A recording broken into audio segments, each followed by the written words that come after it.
Un arrêté ministériel annonce qu'il y a trop d'enseignements supérieurs formant des gradués en arts plastiques. Et il est décidé que Mons-et-Liège restera en place et que l'école de Charleroi passerait à la trappe. On est en 1986. Autant dire que c'est la fin de mon école normale. Dans un an, je serai sans boulot et je devrais accepter une fonction de bouche-trou. Mais j'ai un an devant moi, ben oui, pour réagir ou pour laisser venir.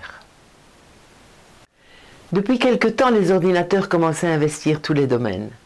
Et j'étais subjuguée par les possibilités qui potentiellement commençaient à pointer le bout de leur nez, et notamment dans le domaine artistique. L'heure est venue de prendre le train en marche. Alors je m'inscris à un cours du soir en informatique.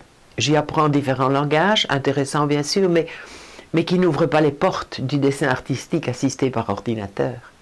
Personne ne connaît et ne voit pas très bien à quoi ça peut servir. Je m'ennuie, mais je m'accroche parce que je veux cette certification pour donner du crédit au projet que j'ai dans la tête. Créer un nouveau graduat est hors de question puisque Charleroi est devenu le parent pauvre de la communauté française. La seule possibilité qui m'est offerte est d'ouvrir une 7e année de qualification. Ok, je prends. Alors je m'informe. Je visite différents salons commerciaux. Je me pointe chez IBM, chez Apple, qui vient d'inventer son Macintosh. Et puis, il y avait les consoles de jeux Amiga, cet intelligent petit ordinateur qui, d'origine, gérait la numérisation de l'image et du son. Je parviens à me faire admettre au sein d'un groupuscule de jeunes gamins boutonneux, mordus de bécane. Je les fréquente assidûment. J'ai 44 ans et je fais figure de dinosaure, vous imaginez. Mais ils deviennent mes petits profs, parce que eux, ils savent, et moi, je ne sais pas. Et par le biais des jeux simplistes de l'époque, je commence à comprendre les mécanismes de l'animation numérique. Mais arrive très vite le 1er septembre 1987. J'ai pour seule obligation d'avoir 10 élèves inscrits, sans quoi la section, elle ne verra pas le jour. Alors, n'écoutant que mon courage et ma détermination, je me pointe à la rue de la Montagne en pleine braderie. Je sais que là, je vais rencontrer mes anciens élèves venant faire leurs emplettes. Ben oui. Et oui, et la chance est avec moi. Alors je bonimente, je convainc, je motive.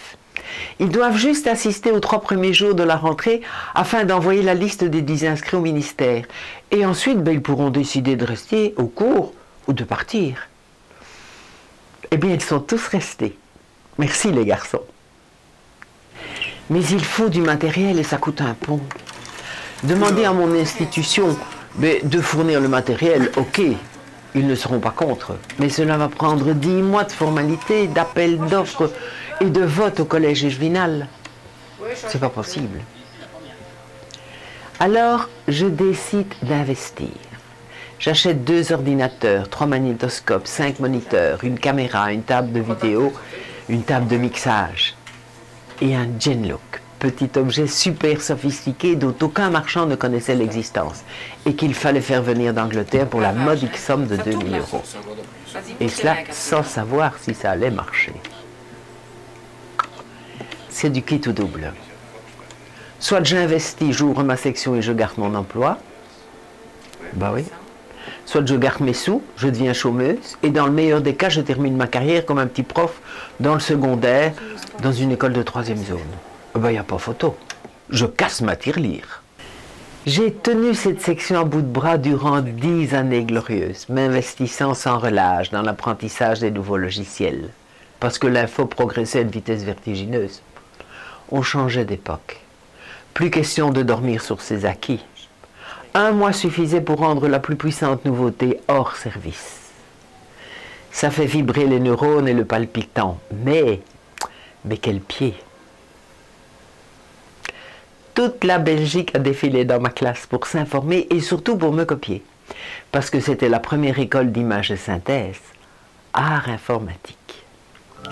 Et cela m'a ouvert les portes des studios de télévision dans lesquels j'envoyais mes étudiants faire des stages. Ensemble, nous avons réalisé 2 clips vidéo diffusés par la chaîne nationale. On était devenus Une école dans l'école, complètement indépendante. Mais il nous manquait l'indépendance financière pour pouvoir acheter du matériel de pointe. Est apparu un nouveau concept scolaire appelé création d'une mini-entreprise.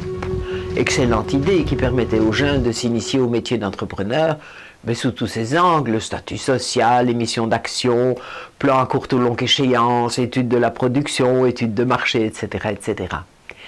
Et nous avions un vrai numéro de TVA. La seule différence entre les concepteurs et nous, c'est qu'ils jouaient avec des montants à 2 chiffres et nous avec des montants à 5 chiffres. Et bien même à ce prix-là, nous étions compétitifs sur le marché. Bonheur. On a pu acheter la nouvelle caméra de chez Sony, on quittait le VHS pour le Super 8. On s'est payé un scanner parce que même à la commune de Charleroi, il n'y en avait pas. On s'est payé la nouvelle imprimante à jet d'encre qui ne faisait pas de bruit.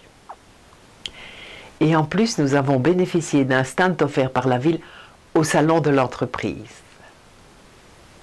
On a déménagé tout le matériel de la classe dans la camionnette du papa d'une élève. Merci, monsieur papa. Mais cela faisait beaucoup d'envieux autour de moi, qui ne voyaient bien sûr que les privilèges. Ben non. C'était surtout beaucoup de travail. Bref, au bout de 6 mois, on nous a retiré notre numéro de TVA. On gagnait beaucoup trop de pognon. Mais j'avais pris goût à la gestion d'entreprise. Alors j'ai décidé de créer une société que j'ai appelée Nestor. Pourquoi Nestor? Parce que c'est drôle, c'est pas prétentieux, ça fait sourire, et cela voulait dire, pour ceux qui veulent l'info à tout prix, Numeric Editing System Targeting on Relationship. Impressionnant, non? J'ai oublié de vous dire qu'au bout d'1 an, j'ai vu débarquer dans ma classe la copie du matériel que j'avais acheté pour démarrer l'année scolaire. Ben oui, l'administration ne voulait pas que de mauvaises langues fassent courir des bruits. Et tout cela m'a permis de faire à l'identique un studio de production à mon domicile. Et mon objectif maintenant était de rentabiliser et de donner à Nestor une identité concrète et productive. Je vous passe les détails, mais j'ai réalisé des productions pour les sucreries Tirlemont, pour l'innovation Belgique secteur habillement, pour un groupe de médecins diabétologues, pour l'université de Mons et de Valenciennes, pour le centre du Zinc à Paris, lequel me demandait de réaliser des animations sur la mécanique des fluides. Mon boulot était d'imaginer les turbulences à l'intérieur des moules lorsqu'on y injecte le métal en fusion. Ces animations devaient permettre aux ouvriers spécialisés d'anticiper les erreurs éventuelles dans la conception de leurs moules. Cela m'a permis de côtoyer des milieux auxquels je n'aurais jamais eu accès. Cela m'a obligé à développer des compétences insoupçonnées. Cela m'a permis de m'inonder d'adrénaline, bref, de vivre pleinement. Durant 5 ans, j'ai engrangé beaucoup d'argent, qui à peine arrivé dans la caisse était aussitôt réinvesti dans de la nouvelle technologie. Mon bilan comptable était 0 sur 0. J'étais à la tête d'une montagne d'appareils obsolètes qui, 10 ans plus tard, ont fini à la décharge. Mais je suis allé jusqu'au bout du rêve. Et mon bilan adrénaline a crevé les plafonds. Waouh! Merci la vie de m'avoir fait connaître ce shoot-là.